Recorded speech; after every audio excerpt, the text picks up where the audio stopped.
먼저 하나님 말씀 보겠습니다. 누가복음 12장 35절부터 48절 말씀. 누가복음 12장 35절부터 48절 말씀을 우리 다 같이 교독하도록 하겠습니다.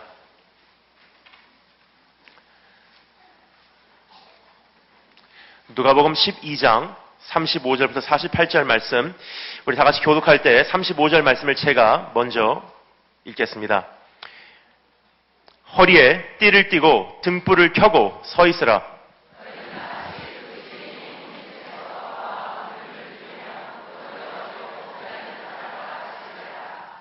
주인이 와서 깨어있는 것을 보면 그 종들은 복이 있으리로다. 내가 진실로 너에게 이르노니 주인이 띠를 띠고 그 종들을 자리에 앉히고 나와 수종들리라. 주인이 혹 이경에나 혹 삼경에 이르러서도 종들이 그같이 하고 있는 것을 보면 그 종들은 복이 있으리로다. 우리 청소년들 같이 읽어주시면 감사하겠습니다. 앞에 39절 너희도 아는 바니 집주인이 만일 도둑이 어느 때에 이를 줄 알았더라면 그 집을 뚫지 못하게 하였으리라. 그러므로 너희도 준비하고 있으라. 생각하지 않은 때에 인자가 오리라 하시니라. 베드로가 여짜오되 주께서 이 비유를 우리에게 하심이니이까 모든 사람에게 하심이니이까. 주께서 이르시되 지혜 있고 진실한 청지기가 되어 주인에게 그 집 종들을 맡아 때를 따라 양식을 나눠줄 자가 누구냐. 주인이 이를 때 그 종이 그렇게 하는 것을 보면 그 종은 복이 있으리로다. 내가 참으로 너희에게 이르노니 주인이 그 모든 소유를 그에게 맡기리라. 만일 그 종이 마음에 생각하기를 주인이 더디오리라 하여 남녀 종들을 때리며 먹고 마시고 취하게 되면 생각하지 않은 날 알지 못하는 시각에 그 종의 주인이 이르러 엄히 때리고 신실하지 아니한 자의 받는 벌에 처하리니. 주인의 뜻을 알고도 준비하지 아니하고 그 뜻대로 행하지 아니한 종은 많이 맞을 것이요 알지 못하고 맞을 일을 행한 종은 적게 맞으리라. 무릇 많이 맞은 자에게는 많이 요구할 것이요 많이 맡은 자에게는 많이 달라 할 것이니라. 아멘. 아멘. 다 같이 기도하겠습니다. 주님 감사합니다. 오늘 이 귀한 자리 우리를 다시 한번 불러주시고 주님 음성 듣게 하심을 감사합니다. 주의 보좌 앞으로 나가게 하심을 감사합니다. 오늘 우리에게 말씀하실 때 말씀을 전하는 자나 말씀을 듣는 자나 아무런 공로 없사오니 다시 한번 예수 그리스도의 보혈로 우리를 덮어주시고 주 성령께서 우리에게 마음껏 말씀하시는 시간 되기를 소망하옵고 지금부터 시간을 주임성이 탁하오며 예수님 이름으로 기도합니다. 안녕하세요 여러분 반갑습니다. 다니엘 김 선교사입니다. 감사합니다.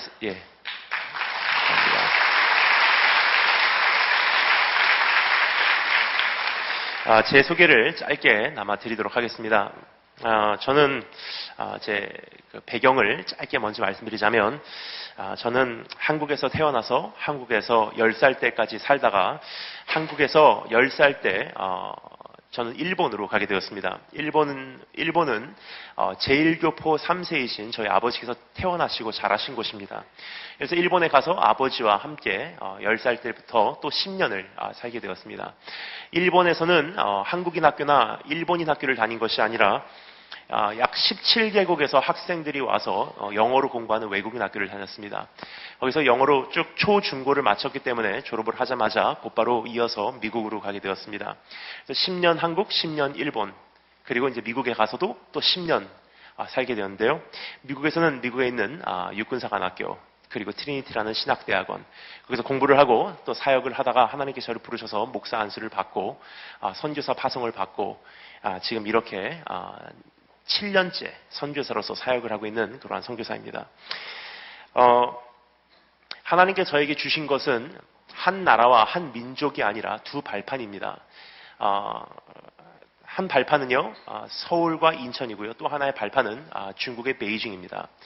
서울과 인천이라는 발판을 통해서는 저는 동쪽 사역을 하고요. 중국의 베이징을 통해서는 서쪽 사역을 하고 있습니다. 서울과 인천을 통해서 하는 동쪽 사역이라는 것은요, 한국을 중심으로 동쪽입니다. 그래서 한국, 일본, 동남아시아, 호주, 미국, 그리고 영국의 런던까지, 유럽까지 구간이 되겠고요. 그리고 중국을 딛고 하는 서쪽 사역이라는 것은 중국을 중심으로 한 서쪽입니다. 그래서 중국, 인도, 몽골리아, 러시아, 중앙아시아, 중동, 아프리카, 이스라엘의 예루살렘까지 사역입니다. 이쪽 동쪽은요, 강단에서 마음껏 설교를 할 수 있는 공개 사역이고요. 저쪽 서쪽은 지하에서 숨어서 사역을 하는 지하 사역입니다. 그래서 1년에 거의 그것을 밸런스를 맞춰가려고 많이 노력을 하고 있는 그러한 선교사입니다.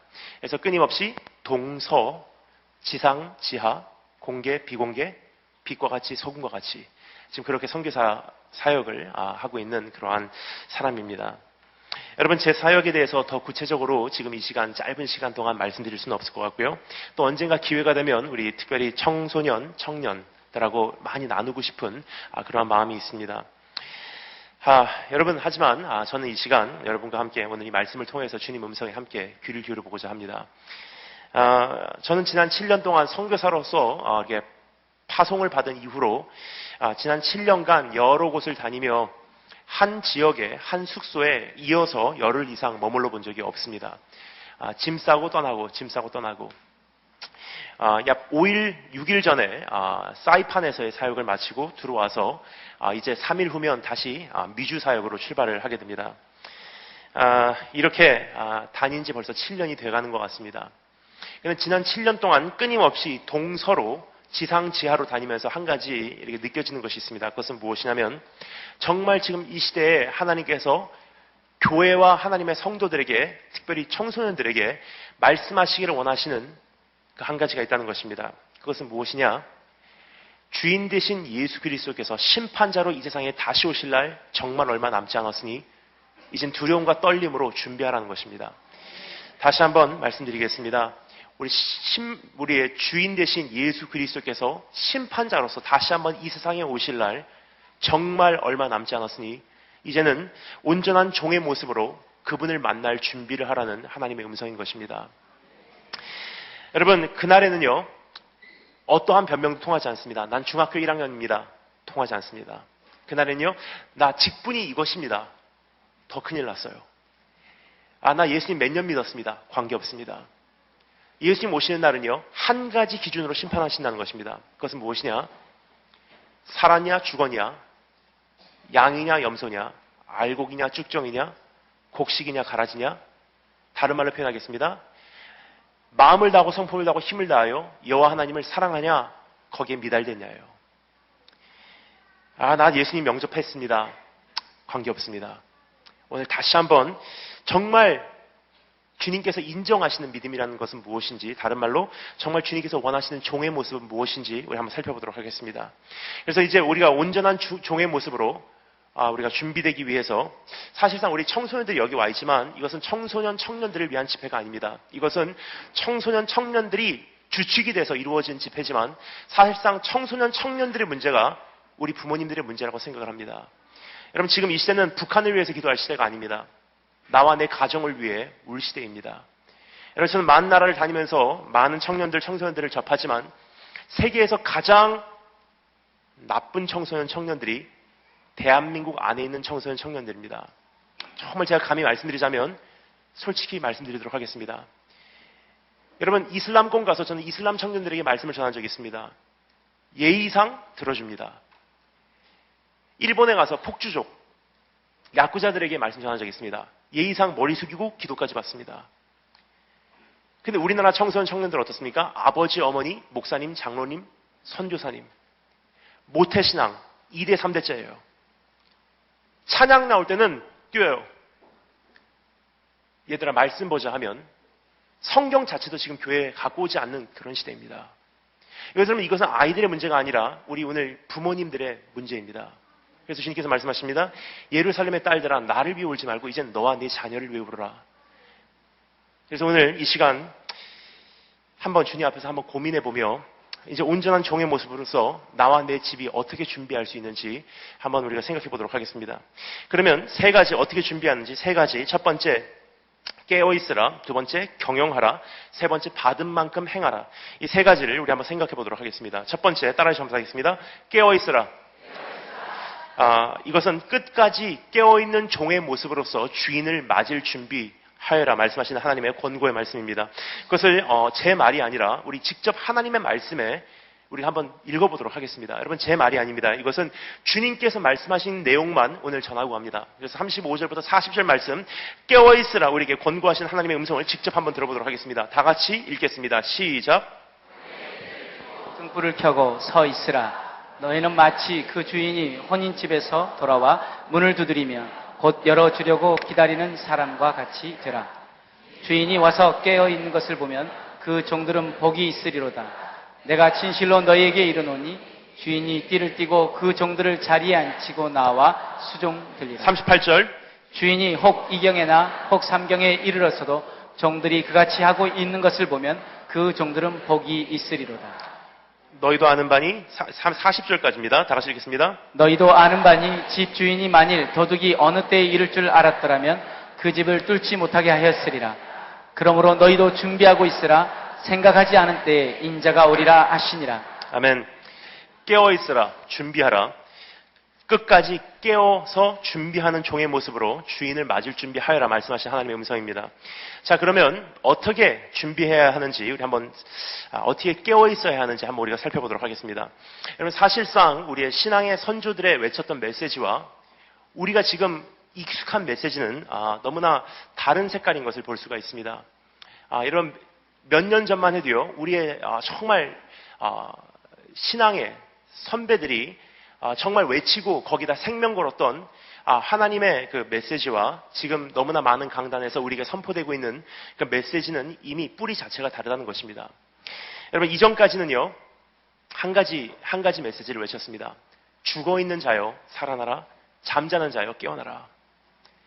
그런데 여러분, 지금 시대가 시대인지라 참 안타까운 것은요, 우리 청소년들에게도 그리고 우리 모두에게도 선포되고 있는 메시지, 그리고 우리가 너무나 익숙해진 그 말씀은 어떤 말씀이냐? 당신은 사랑받기 위해 태어난 사람입니다. 당신을 축복합니다. 당신을 위로합니다. 당신은 위대한 삶을 살 수 있습니다. 꿈을 꾸세요. 비전을 가지세요. 무슨 뜻입니까? 사람 영혼 살리는 것은 별로 관심이 없습니다. 내 삶을 잠시 이렇게 업그레이드 하는데 관심이 있다는 것입니다. 하지만 여러분, 분명히 말씀드리겠습니다. 하나님의 관심은 거기 없습니다. 하나님의 관심은 어디 있습니까? 우리가 너무나 잘 아는 요한복음 3장 16절 뭐죠? 하나님이 세상을 이처럼 사랑하사 어디까지요? 자기 아들을 죽이실 때까지 사랑하셨으니 한 가지를 위하여 이는 우리가 멸망치 않고 어떻게 해요? 영생을 얻게 하려 하심이니라. 즉 문제를 해결시켜 주시든 문제를 일으키셔서 기도할 수밖에 없는 문제를 주시든 사업을 축복하시든 사업을 무너지게 하시든 병을 고쳐주시든 병을 주시든 대학을 입학시키시든 대학에서 거절당하게 하시든 한 가지 목적입니다. 영생을 얻게 하려 하심이니라.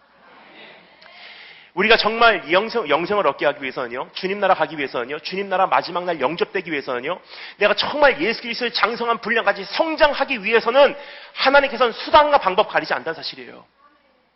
그냥 단지 우리의 관심이, 교회에 오는 관심이 기도 응답받고 좀 행복한 삶 살고 좋은 대학 가고 그냥 보란듯이 고상한 삶 살기를 원한다는 것은요, 하나님과 이미 내 핀트가 어긋났다는 사실입니다.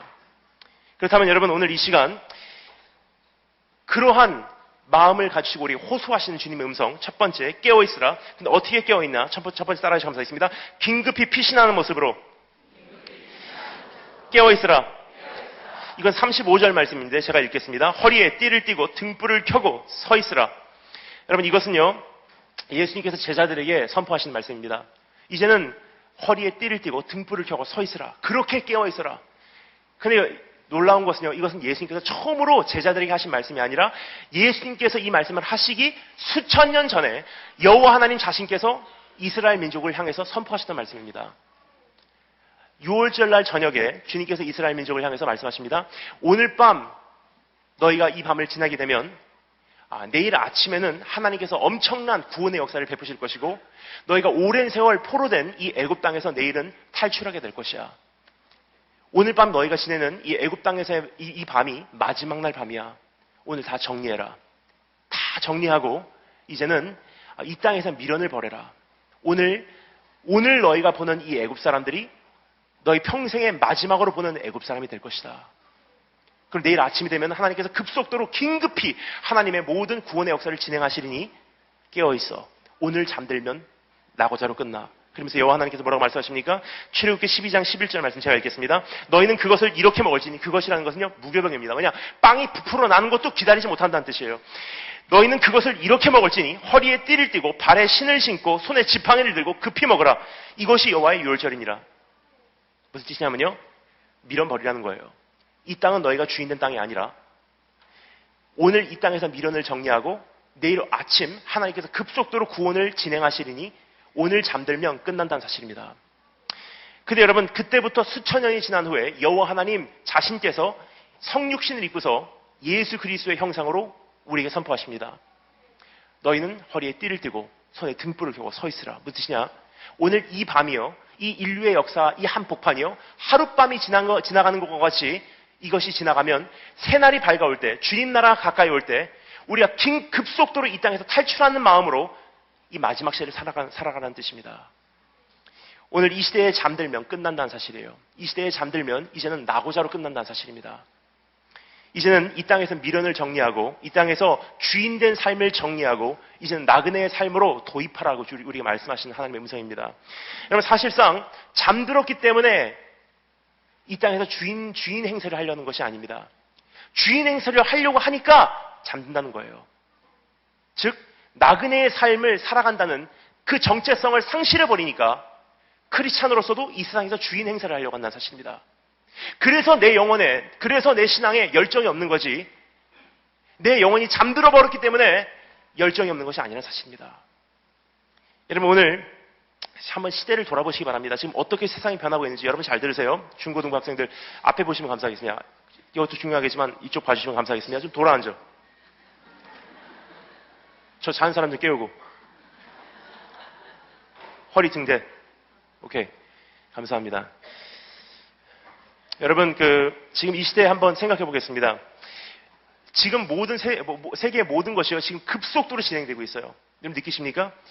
무려 7년 전만 해도요, 세상이 이렇지 않았습니다. 기억하십니까?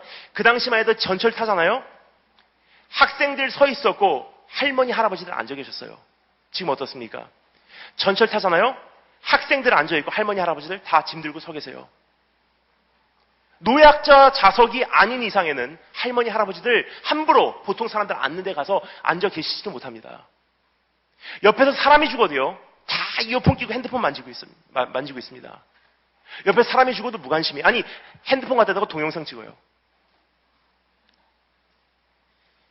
세상이 지금 이렇게 바뀌고 있습니다. 여러분, 무려 7년, 10년 전만 해도요, 처녀 딸들이 밖에 나갔다가 외출하고 밤에 돌아오는 거 가지고 걱정하시던 시대도 있었습니다. 하지만 지금 어떻습니까? 유치원 아이들이 놀이터에서 노는 거 가지고 걱정하는 시대예요. 여러분, 이것이 지금 아무렇지도 않다고 생각하십니까? 언젠가는 괜찮아지겠지? 아닙니다. 성경적 세계관은 무엇이냐? 가면 갈수록 환란이지, 가면 갈수록 세상이 악해지지 좋아지진 않는다. 내일은 환란이지 평안이 아니라는 사실이에요. 그것을 주님께서 뭐라고 말씀하십니까? 마태복음 24장, 누가복음 17장, 21장, 마가복음 13장 뭐라고 말씀하시죠? 마지막 날이 되면, 그날이 가까이 오면 전쟁과 전쟁에 대한 소문과 기근과 환란과 핍박과 이것이 심해지면 심해지지 쉬워지지 않는다는 거예요. 지금 어떻습니까, 여러분? 작년 겨울보다 금년 겨울 더 추울 거예요. 작년 여름보다 금년 여름 더 더울 거라고 말하고 있습니다. 온도 차이가 심하면 심할수록 비는 더 내릴 것이고 홍수는 더 심하게 날 것이며 자연재해는 심해지게 돼 있다는 사실이에요. 그럼 어떻게 되죠? 곡식 농사 가면 갈수록 더 힘들어집니다. 곡식값 올라갑니다. 이미 올라가고 있죠? 온 세계적인 기근이 시작된다는 사실입니다. 그러면 몇 년 안 가면 이제 중동 땅에 있는 모든 석유값 올라갑니다. 바닥이 나거든요. 그것이 바닥이 나기 수년 전부터 원유값은 올라가게 돼 있어요. 여러분, 지난 10년 사이에 석유값이 4배 이상이 올랐다는 것은요, 역사상 없었던 일입니다. 곡식값이 올라가고 석유값이 올라간다는 건 무슨 뜻입니까? 경제의 기반 자체가 무너져 내리기 시작했다는 사실입니다.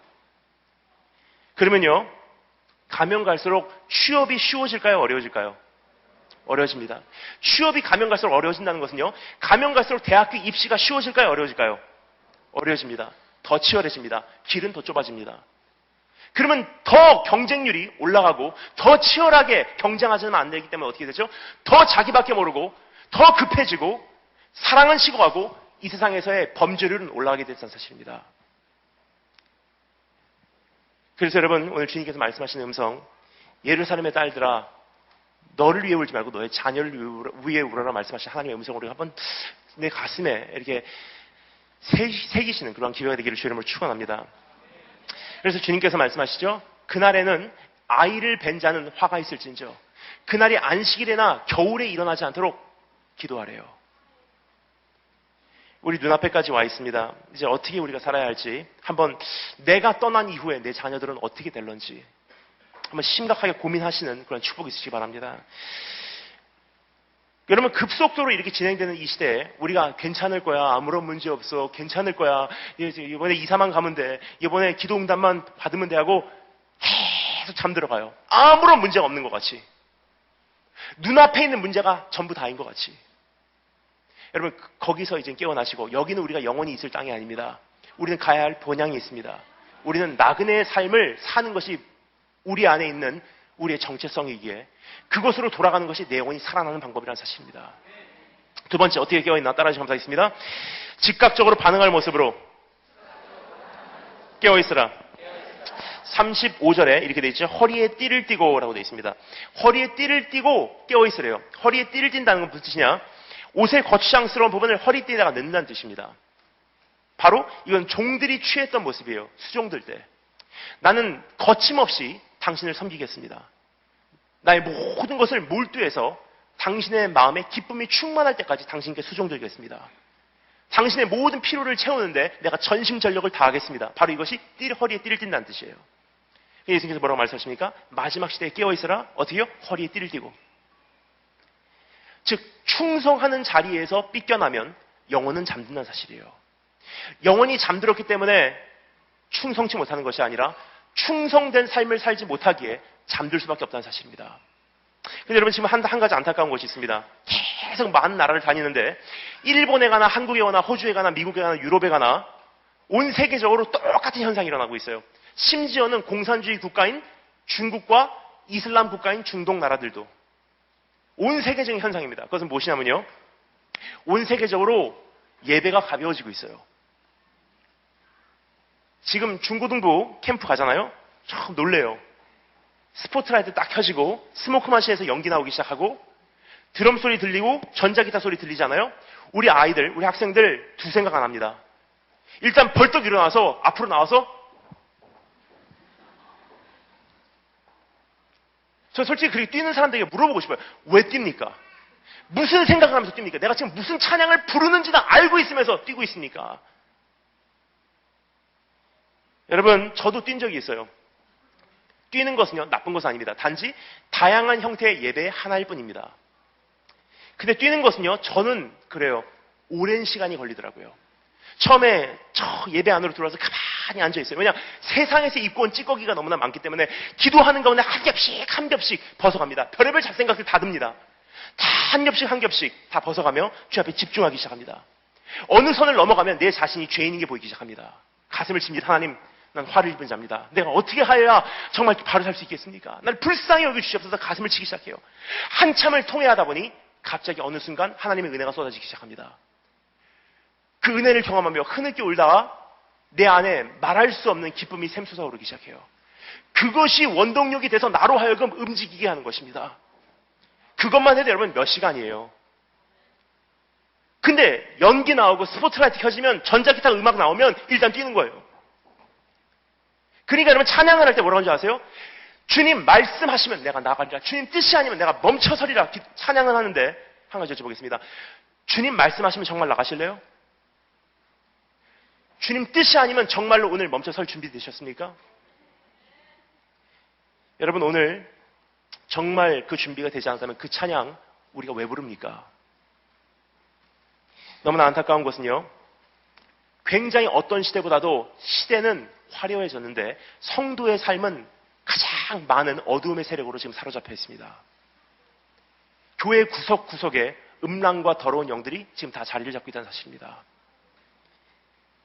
지금 어떤 시대보다도 예배는 화려해졌고 세련돼졌는데 성도의 삶은 예배의 능력을 상실했습니다. 어떤 시대보다도 고백은 아름다워졌건만 어떤 시대보다도 가식이 가장 많이 담긴 고백들이에요. 너무나 익숙해져 버린 고백. 오늘 다시 한번 하나님 앞에서 충성된 자리로 나와서 내 영혼이 정말 오랜 세월 잠들었지만 이제 한번 일어나시는, 깨어나시는, 그래서 주님께서 처음부터 약속하셨던 충만한 크리스찬 삶을 경험하신 축복이 있으기를 주님 한번 축원합니다. 세 번째 따라서 감사하겠습니다. 명확히 분별하는 모습으로 깨어있으라. 36절 말씀 제가 읽겠습니다. 너희는 마치 그 주인이 혼인집에서 돌아와 문을 두드리면 곧 열어주려고 기다리는 사람과 같이 되라. 주인이 돌아와서 한밤중에 나타나서 문을 열어라. 2경이나 3경 한밤중입니다. 문을 열어라 그러면 어떻게요? 곧 열어줄 수 있는 그러한 사람과 같이 기다리래요. 여러분 어떤 종들이 곧 열어줄 수 있을까요? 깜깜한 밤중에 주인이 나타났는데 우리로는 좀 이해가 안 가요. 왜냐하면 한밤중에 와서 주인이 문을 열어라 그러면 우리나라 그 생각으로는 어서 오십시오 하고 문을 열어요. 하지만 이 말씀은요 2000년 전 유대인들에게 말씀하셨던 말씀입니다. 무슨 뜻이냐면요 그 당시는 가로수 등도 없었어요. 진짜 껌껌한 거예요. 한밤중에. 그리고 밤중에 도적도 많습니다. 그러니까 함부로 문을 열 수가 없어요. 근데 그뿐 아니라 종도요 한두 명이 아니란 사실이에요. 여러분 기억하십니까? 창세기에 아브라함이 정말 그 사랑했던 조카 롯이 소돔 땅에 살고 있는데 케돌라머라는 왕하고 비롯해서 여러 나라의 연합군이 침략을 해서 결국은 소돔 땅이 망함으로 조카 롯이 그 왕들의 그 전쟁 포로로 피랍돼서 끌려가죠. 그 소식을 전해 들은 아브라함이 자기의 집에서 태어나고 자란 종들을 이끌고 가서 그 왕들과 전쟁을 치르고 결국은 그 왕들의 소나기에서 조카 롯을 구출해 옵니다. 무슨 뜻이냐면요. 그 왕들의 연합군과 맞서서 전쟁을 할 수 있는 병력을 구성할 수 있는 아브라함에게는 종들이 있었다는 사실입니다. 바로 종이 한두 명이 아니에요. 수백 명이에요. 수백 명. 그럼 어떤 종은요. 주인의 가장 가까운 곳에서 주인의 얼굴을 본 적이 있습니다. 주인과 교제를 나눴기에 주인의 목소리가 뭔지 알아요. 하지만 어떤 종들은요. 주인의 얼굴을 알아볼 수가 없습니다. 너무나 멀리서 봤기 때문에. 또 어떤 종들은 누구를 통해서 주인께서 이렇게 말씀하셨대라는 소식만 들었지 주인의 목소리를 직접 들어본 적이 없어요. 그러면 정말 가로수 등도 없는 그런 곳에 한밤중에 주인이 나타나서 내가 왔다 문을 열어라 그러면 어떤 종이 곧 열어줄 수 있는 그 종이 될까요? 언제나 주인의 얼굴에 익숙한 종, 주인의 형상에 익숙한 종, 주인의 목소리에 익숙한 종이에요. 정말 주인의 실루엣만 봐도 알아볼 수 있는 종입니다. 여러분 지금 이 시대가 어떤 시대냐면요. 가장 밤이 깊은 시대예요. 정말 어둡고 혼란스러운 시대입니다. 마지막 시대에 주님께서 뭐라고 말씀하시죠? 그리스도가 여기 있다, 그리스도가 저기 있다 해도 너희는 미혹되지 말래요. 다른 말로 제가 정리하겠습니다. 마지막 시대의 미혹의 기준이 그리스도란 뜻입니다. 나 이단입니다 하고 온 사람은 없습니다. 다 그리스도 이름으로 와요. 예수님께서 이 책 출판하라고 하셨어요. 주님께서 이 예배 드리라고 하셨어요. 주님께서 나보고 개척하라고 하셨어요. 주님께서 나보고 CCM 가수가 되라고 하셨어요. 주님께서 나보고 선교사가 되라고 하셨어요. 주님께서 나보고 선교주로 나가라고 하셨어요. 주님께서 여기 가라고 하셨어요. 제일 무서운 것은 주님께서 목사님하고 결혼하라고 하셨어요. 여러분 지금 이 시대가 가장 문제가 뭐냐면요. 다 주님의 이름으로 와요. 그럼 내 안에 온전한 메시아관, 온전한 그리스도관이 설립되어 있지 않다면요. 내가 내 주님을 직접 만난 경험이 없다면요. 이쪽으로 저쪽으로 끊임없이 미혹될 수밖에 없다는 사실입니다. 그 문제는요. 그 어떤 시대 봐도 하나님에 대한 지식은 풍부한데 하나님을 직접적으로 만난 사람들이 극히 드물다는 사실이에요. 예를 들어서 저는 중고등부 학생들을 보면요. 진짜 존경이 갑니다. 여러분을. 왜냐면요. 중고등부 캠프 하잖아요. 2박 3일 중고등부 캠프 하면요. 우리 청소년들 굉장히 똑똑합니다. 이틀째 날 저녁에 울어야 되는 거 다 알고 있어요. 그리고 3일째 어떻게 하죠? 간증해요. 저 열심히 살겠습니다. 하나님 만났어요. 하고 집에 돌아갑니다. 근데 알고 보니까 작심삼일이에요. 그럼 뭐라 그러죠? 은혜가 메말라서 그래요. 다음 캠프를 기다리겠습니다. 그리고 다음 캠프 또 와요. 또 이틀째 날 저녁에 울어요. 3일째 날 간증해요. 돌아가서 작심삼일이에요. 이것은 중학교 1학년부터 고3까지 6년간 12번을 반복합니다. 여름, 겨울. 근데 분명히 말씀드리겠습니다. 통계입니다. 고3을 마무리하고 대학을 가면서 그렇게까지 했음에도 불구하고 고3을 졸업하고 대학을 가면서 대한민국 청소년의 80%가 교회를 떠나갑니다. 무슨 뜻이냐면요. 여러분, 그 아이들은 한 형태의 예배에는 익숙해져 있어요. 한 형태의 설교에는 익숙해져 있어요. 어느 찬양에 어느 대목에서 손 들어야 되는 것 다 알고 있습니다. 어느 말씀에 어느 대목에서 눈물 흘려야 되는 것도 다 알고 있어요. 그리고 예수님 만났대요. 근데 막상 대학을 갑니다. 대학을 가니까 내가 알았던 형태의 예배도 존재하지 않습니다.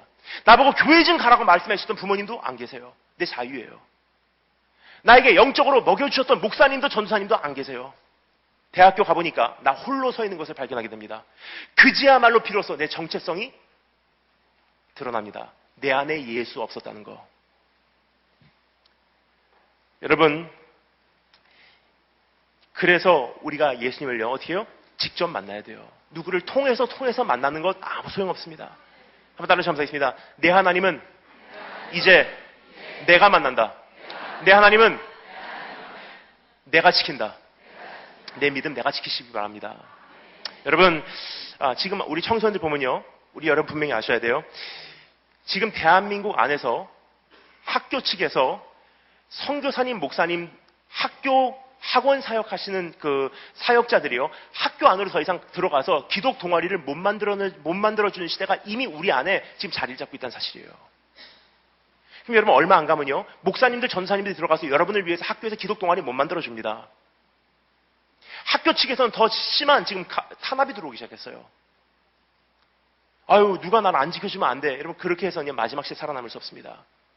생명력, 예수 생명 내 안에 있다면요, 이제 내 믿음 내가 지키고 내 하나님 내가 만나고 내 자신을 양육해가면서 한 사람의 독립적인 예배자로 세워지지 않으면요, 살아남을 수 없다는 사실이에요. 언제까지도 부모님이 여러분 곁에 안 계십니다. 언제까지도 교회가 여러분에게 양육하지 못합니다. 목자를 치매 양들이 뿔뿔이 흩어지는 그날이 온다는 사실이에요. 그때 홀로 섰을 때 내 믿음 어떻게 지킵니까? 여러분, 너무나 지금 대한민국 사회에 거품이 많습니다. 오늘 다시 한번 하나님 앞에서 그 거품이 다 빠지고 났음에도 불구하고 나는 홀로 서 있을 수 있는지 한번 내 자신을 분별하시는 그런 축복이 있으시기 바랍니다. 여러분, 사실상 20년 전만 해도요, 우리의 신앙의 선배들이 참 우스갯소리로 말씀하셨던 그거에 참 그리울 때가 있어요. 그 당시만 해도 참 그분들이 지나가는 말로 이렇게 말씀하셨는데, 참 그 대단하신 분들이었다는 생각이 듭니다. 뭐라 그러셨냐면요, 나 예수님 만나러 다녀오겠습니다. 어디 가세요? 교회 갑니다. 기도원 갑니다. 다녀오세요. 그러면, 예, 가서 나는 소나무 하나 뽑고 오겠습니다. 무슨 뜻이냐면요, 무려 20년 전만 해도요, 하나님 만나기 위해서는 소나무 하나 뽑지 않으면 주님 못 만난다고 생각했던 시대가 있었어요. 양심적인 시대예요. 그럼 지금 어떻습니까? 렌즈에다가 찡하면 30초 만에 먹을 수 있는 음식이 준비되는 시대예요. 하나님도 그렇게 만나는 줄 알아요. 이거 하면 만나는 줄 알아요. 눈물 한 방울 흘리면 주님 만났대요. 아닙니다, 여러분. 성경에서 주님 어떻게 만나는지 가르쳐 줄까요? 여러분, 성경에서 주님을 어떻게 만나는지 말해주겠습니다. 시편 42편, 목마른 사슴 시냇물을 찾아 헤매이듯이 나의 영혼 주를 찾기 위해 갈망하나이다. 찾아도 없어요.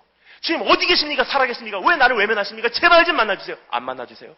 제발 좀 만나주세요. 안 만나주세요. 또 찾습니다. 안 만나주세요.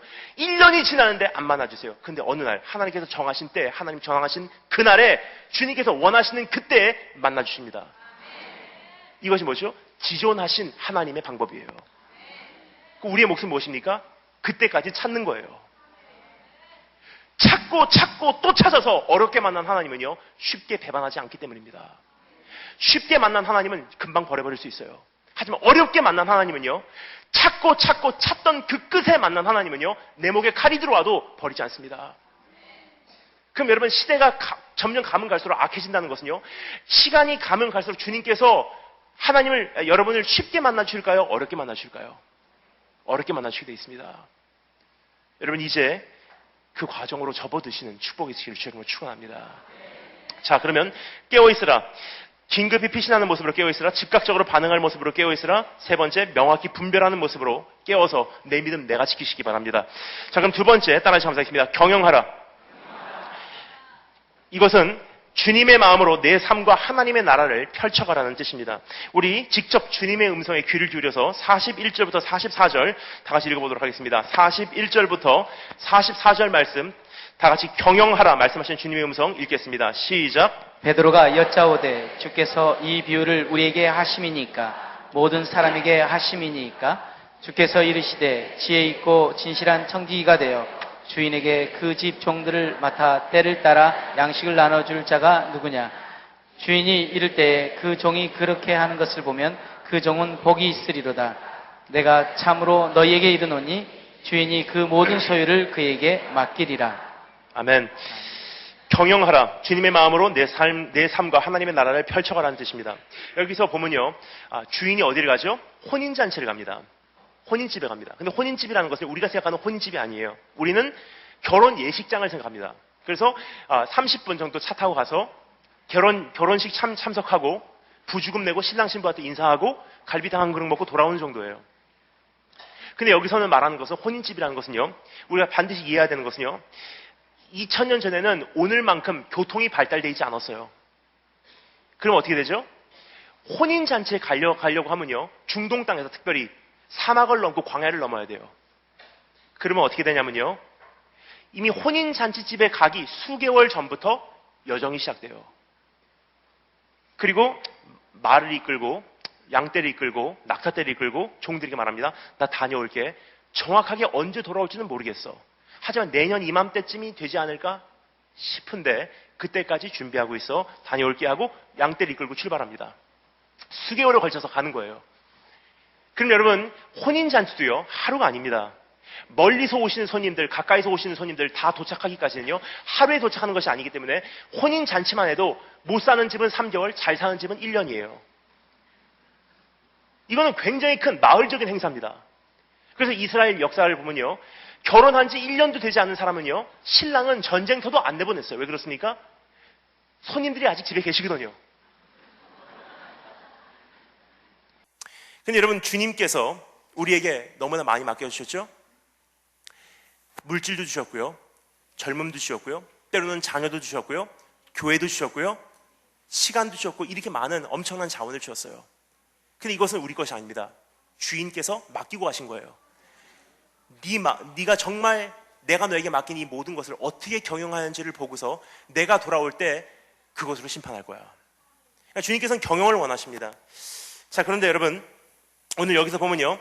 두 가지 종류의 경영이 오늘 여기서 소개되어지고 있습니다. 주인이 돌아올 때 이렇게 경영하라 말하고 있습니다. 첫 번째 따라서 한번 하겠습니다. 지혜롭고 진실한 종의 경영. 여기 이렇게 돼 있어요. 42절 말씀 제가 읽겠습니다. 주께서 이르시되 지혜 있고 진실한 청지기가 되어라고 되어 있습니다. 무슨 뜻이냐면 주인께서 돌아올 때 지혜 있고 진실한 청지기의 경영을 인정하실 거라는 사실입니다. 그럼 여러분 지혜 있고 진실하다는 것은 무슨 뜻입니까? Wise and truthful. 지혜 있고 진실한 경영. 이건 전혀 다른 단어 같이 보이지만 사실상 이것은 opposite side of the coin. 그 한 동전의 양면이에요. 지혜로우면 진실할 수도 있고 진실하기 때문에 지혜로울 수 있고. 그러면 여러분 지혜로운 자가 되면요 진실한 경영을 우리가 할 수 있는 기회가 우리에게 주어진다는 사실이에요. 그럼 지혜로운 것은 무엇입니까? 지혜가 무엇입니까? 지혜 뭐예요 여러분? 아는 것? 그건 지식이에요. 지혜 뭐예요? 목사님 따님 이름? 아닙니다. 한 따님은요 거의 목사님들 따님은요 둘 중에 하나더라고요. 지혜든지 은혜든지. 근데 여러분 그 지혜란 무엇입니까? 지혜. 저는요 지혜라는 것이 참 굉장히 관심이 많았어요. 왜냐면요 중학교 1학년 때 저는 예수님 만났습니다. 여기 중학교 1학년 있어요? 오케이. 중학교 1학년. 어리지 않습니다. 자기 자신을 과소평가하지 마세요. 왜냐면 저는요 중학교 1학년 때 예수님 만나고 얼마나 뜨겁게 만났는지 가슴을 찢으면서 울었어요. 정말 뜨겁게 만나고 그때부터 정말 하나님의 뜻을 이루어드리기 위해서 내가 생명 걸겠습니다. 그러기 위해서 하는 지혜가 필요합니다. 그래서 지혜를 놓고 기도했어요. 중학교 1학년부터 고3까지 6년간 정말 지혜를 갖고 싶어서 지혜의 책이라고 하는 잠언서를요 제가 70독을 했습니다. 잠언서를 70독 하고 내린 결론이에요. 인생은 복잡하다. 그래서 지혜가 필요하다. 뭐냐? 지혜란 복잡한 인생의 현실을 헤쳐나가는 하나님의 마음으로 헤쳐나가는 능력이에요. 왜냐면요 이 세상에 살면서 우리가 내리지 않으면 안 되는 수많은 선택이요 그렇게 단순하지가 않다는 사실이에요. 예를 들어서 봉사하는 거 좋고 봉사 안 하는 건 나쁘고 선교하는 거 좋고 선교 안 하는 건 나쁘고 그 남을 도와주는 거 좋고 남을 안 도와주는 건 나쁘고의 차원이 아니라는 사실입니다. 세상이 그렇게 단순하지 않기 때문에 정말로 하나님의 마음으로 이 세상을 헤쳐나가는 능력이 내 안에 없다면요 잘못된 선택을 할 수 있다는 사실입니다. 예를 들어서 여러분 불쌍한 사람을 도와주는 건 좋고 안 도와주는 건 나쁘고의 차원이 아니라 진짜 해야 될 질문은 그러한 윤리적이거나 도덕적인 질문이 아니라는 사실이에요. 진짜 해야 될 질문은 무엇입니까? 도와주되 얼만큼 도와주고 누구를 통해서 도와주고 얼마나 자주 도와주고 이 사람이 정말 필요하고 이 사람에게 도움이 되는 것이 물질인지 음식인지 봉사인지 사람을 붙여주는 건지 굉장히 복잡합니다. 잘못했다가는 그 사람을 버릴 수가 있다는 사실이에요. 예를 들어서 물질을 너무 자주 주면 그 사람이 나를 의지하지 하나님을 의지하지 않고 너무나 많이 주면 과하게 주면 그 사람이 오히려 그것으로 죄를 짓고 물질로서 분명히 죄를 짓고 알면서 물질로 도와준다는 것은 그 사람으로 하여금 실족하게 하는 죄를 짓는 것이고 굉장히 복잡합니다. 그러니까 여러분 우리는 이것을 이해는 갑니다 하지만 사실상 이것이 지금 교회의 가장 큰 문제예요. 왜냐? 분별력 없이 하나님의 자원을 마음껏 경영하고 있는 것이 우리의 문제입니다. 그러니까 땅끝까지 복음이 들어가지 않는다는 사실이에요. 여러분 지금 땅끝까지 복음이 전파되는데 그래서 주님 오시는데 가장 큰 장애물은요 이슬람도 아니고 공산주의도 아닙니다. 하나님의 소유를 잘못 경영하고 있는 내가 잘못이라는 사실이에요. 예를 들어서 여러분 저는 굉장히 좋아하는 집회가 있습니다. 농촌 집회예요. 농촌 집회 가잖아요. 정말 행복합니다. 여러분 지금 잘 들어주셔서 감사합니다. 너무 멋있습니다. 농촌 집회 가잖아요. 농촌 집회 가면 그 유초등부, 중고등부, 대학 청년부 없습니다. 그냥 20명 정도 어린아이부터 대학 청년부까지 같은 방에서 20명 정도 모여서 같이 예배드려요. 참 귀합니다. 그럼 대단한 목사님이 가르치는 것도 아니에요. 그냥 여자 전사님 한 분이 야간 신학교 다니면서 내 안에 있는 예수, 내 안에 있는 은혜를 그냥 아이들에게 단순히 나눕니다. 근데 놀라운 것은요, 그 아이들이 그것을 정말 열심히 듣고 흡수력이 대단해요. 본질의 능력입니다. 프로그램 없습니다. 프로젝트 없어요. 그냥 단순한 예수만 듣고 예수 생명으로 살아가는 아이들이 농촌교회 아이들이에요. 근데 우리는 뭐라 그러죠? 특별히 수도권, 서울 교회, 우리 농촌 선교하겠습니다 하고 어떻게 하죠? 열심히 준비합니다. 간식 준비하고 율동 준비하고 선곡 준비하고 동영상 준비하고 가갖고 어떻게 하죠? 3주면 3주 여름 성경학교 해줍니다. 갖고 놀아주고 간식 주고 장난감 주고 선물 주고 밤중에 그 춤춰주고 같이 갖고 선곡해주고 동영상 보여주고 그렇게 하고 돌아와요. 3주 만에. 그리고 교회에 보고를 합니다. 우리 농촌 선교 잘 다녀왔습니다. 그럼 성도님들 어떻게 하죠? 아멘 그래요. 그 정리하겠습니다. 그분들이 왔다 간 이후로는요, 농촌교회 그 아이들은 더 이상 여자 전사님 한 사람만으로는 만족을 할 수가 없습니다. 그럼 그 사람들은요, 나는 선교했다 그러겠죠. 하지만 하나님 나라의 입장에서는 그것은 마이너스고 하나님 나라의 걸림돌이지 도움이 되지 않았다는 것입니다. 반드시 주인이 돌아올 때 그 사람들을 책망하십니다. 너 그 물질 가지고 왜 내 마음이 없는 것에 함부로 경영했니? 그럼 여러분, 이제 우리가 정말 지혜로운 경영이 우리 안에 요구된다는 사실이에요. 선교가 다 선교가 아니고 사역이 다 사역이 아니고 봉사가 다 봉사가 아니라는 사실입니다. 그럼 이제 주인의 마음을 알지 못하면 이 자체가 분별되지 않습니다. 그래서 성경이 말합니다. 에베소 너희는 자세히 주의하여 어떻게 행할 것을 자세히 주의하여 지혜 없는 자 같이 하지 말고 오직 지혜 있는 자 같이 하여 세월을 아끼라. 때가 악하니라. 그러므로 어리석은 자가 되지 말고 어떻게 해요? 오직 주의 뜻이 무엇인가 이해하래요. 그러니까 여러분 이게 단순하지가 않습니다. 지난번에 그렇게 했기 때문에 이번에도 그렇게 하겠습니다가 아니에요. 이스라엘 민족이 끝까지 전쟁을 치르면서 어떻게 하죠? 하나님 이번엔 이렇게 칠까요? 저렇게 칠까요?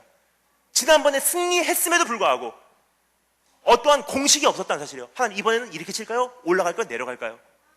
이게 뭐죠? 경외함이에요. 하나님 이번에 어떻게 할까요? 하나님 이번에 어떻게 할까요? 이번에 이 선교는 할까요? 말까요? 이 봉사는 할까요? 말까요? 그래서 하나님의 마음을 구합니다. 그래서 잠언에서 말합니다. 여호와를 경외하는 것이 지혜의 근본이래요. 그래서 말씀드리겠습니다. 여러분 그렇다면 지혜라는 것은 정말 하나님의 마음을 안다는 것인데 그럼 이제부터 정말로 그 마음으로 내가 모든 것을 분별해서 온전한 경영을 하기 위해서 여쭤보겠습니다. 하나님의 뜻은 무엇입니까? 하나님의 뜻을 이해하지 못하고는요 이제 온전한 경영을 할 수가 없습니다. 자, 그렇다면 하나님의 뜻은 무엇입니까? 하나님의 뜻은요 작은 뜻이 있고 큰 뜻이 있어요. 일시적인 뜻이 있고 궁극적인 뜻이 있습니다. 부분적인 뜻이 있고 완벽한 뜻이 있어요. 근데 여러분 사실상 그 일시적이고 부분적이고 작은 뜻은요 궁극적이고 완벽하고 위대한 뜻을 알면요 나머지는 제자리로 정리가 되기 시작해요. 그럼 여쭤보겠습니다. 가장 궁극적이고 가장 위대하고 가장 하나님 안에서 완성적인 뜻은 무엇입니까? 영원 구원인데 그것도 또 한 가지가 또 있습니다. 뭐죠? 영원 구원을 다른 말로 표현하면 또 한 가지가 있습니다. 예수님 이 세상에 오시는 거예요.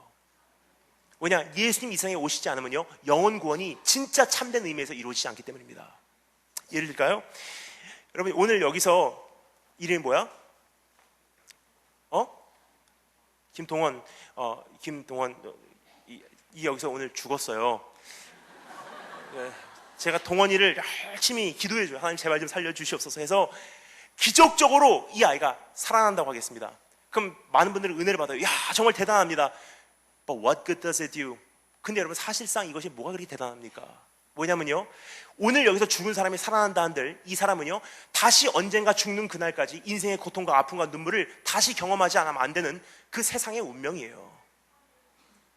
하지만 주님 오시는 그날은 어떻게 된다고요? There's no more death. 그날은 죽음도 없대요. 여러분 오늘 기도응답 하고 기도를 할 것만 하나님께서 기도응답을 해주세요. 근데 여러분 이게 뭐가 그렇게 대단합니까?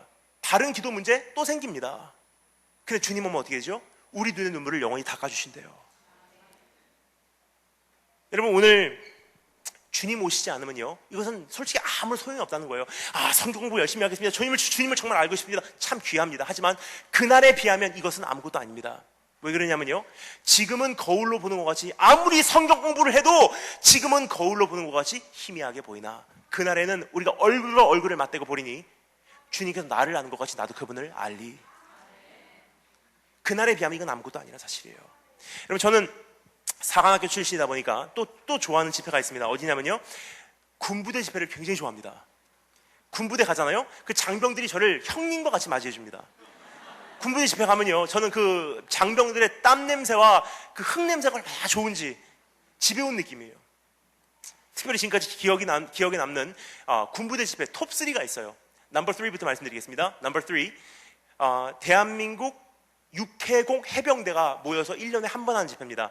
6.25 상기 구국성이라는 곳이 있습니다. 민간인까지 합치면 16,000명이 모여서 오살리 기도원에서 이제 예배를 드려요. 3박 4일입니다. 저는 그곳에 갔다가 말씀 전하는 강사로 강단에 서는 순간부터 내려오는 순간까지 울다가 내려왔어요. 너무나 충격적인 현실이기 때문입니다. 여러분 군인들이 휴가를 반납한다는 것은요, 이것은 생명을 버린다는 뜻이에요. 군인들이 휴가를 반납하고 거기까지 왔는데 그뿐이 아니에요. 여러분 군인들은요 초코파이 하나에게 생명을 건 사람들이에요. 근데 군인들이 휴가를 반납하고 거기까지 온 것도 귀해요. 근데 어떻게 하냐, 앞자리 안 뺏기려고, 은혜 받으려고 밖에 나갔다 돌아오면 자리 뺏기니까 3박 4일 금식을 해버립니다. 정말 저는 거기서 말씀 전하러 갔다가 펑펑 울다가 나왔어요. 너무 충격적이어서. 넘버 2, 그 논산 훈련소예요. 논산 훈련소 이번에 다시 8월 달에 갑니다. 그때까지 가서 저를 보시기를 원하시는 분들은 입대하시기 바랍니다. 저 갔다 충격적이었어요. 6,000명이 무섭습니다. 머리 빡빡 깎고서 살기가 살아있고 군기 바짝 잡혀갖고 마스크 쓰고 나타났어요. 신종플루 때문에. 여러분 한번 상상해 보시기 바랍니다. 머리를 빡빡 깎은 6,000명의 남자가 군인들이 마스크 쓰고서 저를 바라보고 있으면 이건 보통 무서운 광경이 아닙니다. 근데 제일 기억에 남는 군부대 집회가 있습니다. 어디냐면요, 경기도 일산에 있는 1군단이라는 곳이 있습니다. 2군단도 아니고 3군단도 아니고 1군단이니까 제일 기억에 남고요. 또 하나는 군부대 안에 있는 교회 이름이 굉장히 특이해요. 군부대 안에 있는 교회 이름이 뭐냐면요, 천하제일교회예요. 이런 이름은 없습니다, 여러분. 넌 어느 교회 나가니? 난 무슨 소망 무슨 교회야. 넌 어느 교회 나가니? 난 사랑 무슨 교회야. 넌 어느 교회 나가니? 난 천하제일교회야. 비교가 안 되는. 자, 천하제일교회가 그 말씀을 했습니다. 수요일 저녁이에요. 수요일 가그 말씀을 전하는데 장병들이 200명 모였어요. 다 제복 입고 20세 전반에 그냥 새파란 청년들이에요. 근데 그들을 보니까 마음이 뭉클하더라고요. 왜냐? 진실된 말밖에 못 하겠어요. 무슨 꿈꾸세요, 비전을 가지세요, 무슨 그런 말 하겠습니까? 북한이 넘어오면요 제일 최전방에서 맞서지 않으면 안 되는 그 청년들이, 언제 죽을지 모르는 청년들이에요. 그러면 정말 하나님의 마음으로 그 말씀을 전했어요. 뭐라고 전했냐? 우리가 싸우는 전쟁은 언젠가는 끝이 있습니다. The Prince of Shalom, 평강의 왕께서 이 세상에 오시면 그날은 전쟁이 끝납니다. 하지만 그날이 오기까지는 우리는 나라와 민족을 위해, 그리고 하나님의 나라를 위해 우리 생명 다 바쳐 싸워야 될 의무가 있습니다. 하지만 내 내가 전쟁터에서 싸우다가 내 생명이 거두어 가진다 할지라도 여러분 두려워 마십시오. 왜냐면 나는 공로 없지만 그 나라의 임금께서 그분의 공로로 나를 영원한 나라로 영접해 주실 것입니다. 열심히 말씀을 전했어요. 그 말씀을 전한 다음에 주님 다시 오실 때까지는 찬양을 이제 부르기 시작합니다. 주님 다시 오실 때까지 난 이 길을 가리라. 좁으면 좁은 길 나의 십자가 지고. 한데 200명 되는 그 젊은 청년들은요 그냥 불러요. 주님 다시 오실 때까지 하는데 저는 깜짝 놀랐습니다. 200명 정도 되는 그 청년들은요 다 제복 입고 그냥 불러요. 이렇게 그냥 딱 한 분만 딱 가운데 앉아 계신 분이 양복을 입으시고 어르신이에요. 근데 그분이 찬송을 부르는 모습이 보통이 아니에요. 바닥을 치면서 우세요. 주님 다시 오실 때까지. 저분이 여기 왜 오셨나 보고 있었습니다. 예배를 마쳤습니다. 제가 입구에 나가서 이제 장병들을 악수하고 이제 내부반으로 돌려보냅니다. 축복합니다. 승리하세요. 축복합니다. 승리하세요. 쪼꼬파에 놔주고 악수하고 쪼꼬파에 놔주고 악수하고 그렇게 하는데 이렇게 하고 있는데 갑자기 어떤 분이 제 손을 꽉 잡으시는 거예요. 깜짝 놀라고 얼굴 보니까 누구시냐면 아까 그 어르신이에요. 그분이 하시는 말씀이 안녕하세요 목사님. 난 이 부대의 장군이요. 알고 보니까 3스타 장군이세요. 그분이 말씀하십니다. 우리 집에 가고 커피나 한잔 합시다. 장군님 댁에 갔습니다. 사관학교 출신이다 보니까 장군님의 임재 속에서 얼마나 두렵고 떨렸는지 그래도 용기를 내서 여쭤봤어요. 장군님 한 가지만 여쭤볼게요.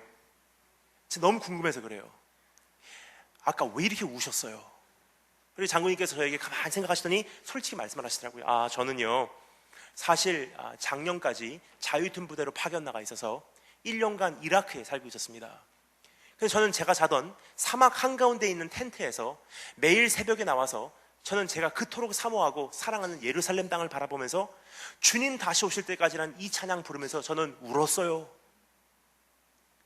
그 말을 듣는데 여러분 가슴이 뭉클하더니 그분이 무슨 말씀하시는지가 이해가 되더라고요. 여러분 그분이 무슨 말씀하셨는지 아십니까? 바로 이런 뜻이에요.